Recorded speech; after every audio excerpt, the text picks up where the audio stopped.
बहुत ही ज्यादती हुई है, बहुत बुरा हुआ। डॉक्टर बनते बनते वो उस्मान जैसे सड़े हुए इंसान की बीवी बन गई। दूसरी तरफ ऐना जो है वो घर से भाग के भी मर्सिडीज और बड़ी बड़ी गाड़ियों में घूम रही है, लेकिन दूसरी तरफ आइमा जो है वो घर में रहते हुए भी, कोई बुरा काम ना करते हुए भी, वो काली पीली टैक्सी पे रुखसत हुई है और उसे सड़े हुए इंसान की बीवी बनके सारी जिंदगी उसकी जुल्म और सितम का निशाना बनेगी। मतलब ये तो हद ही हो गई। यहाँ पर आप देखेंगे कि किसके किए की सजा किसको मिल रही है। ऐना को हमदान जैसा शौहर मिल गया है और वो उसकी हिफाजत भी करता है और उसका साथ भी देगा, लेकिन दूसरी तरफ कुछ ना करके भी सजा मिली आइमा को और उसको उस्मान जैसा सड़ा हुआ शौहर मिल गया है और उस पर ज्यादतियाँ करेगा, जुल्म करेगा, ऐना के बदले उससे लेगा। मतलब ये ड्रामे वालों ने क्या दिखाया है कि मतलब जुल्म करता है जो, और जो जुल्म करता है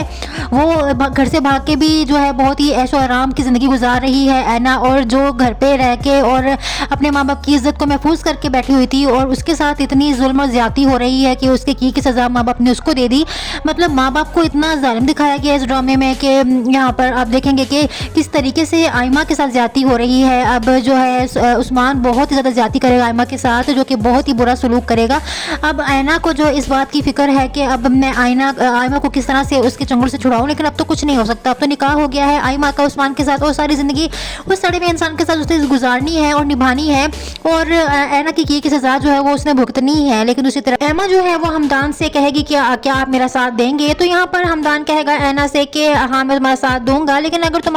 तुम्हें दोबारा इस तरह की हरकत नहीं करनी पड़ेगी, मतलब तुम वही करोगे जो मैं कहूँगा, क्योंकि वो बार बार घर से भाग जाती है और वो तो डिप्रेशन में निकली थी। लेकिन हमदान जैसे शौहर उसको मिल गया है तो उसकी हिफाजत भी करेगा। लेकिन अब यहाँ पर कहानी में ट्विस्ट ये आ रहा है कि रज़ा की बहन देख लेती है ऐना को हमदान के साथ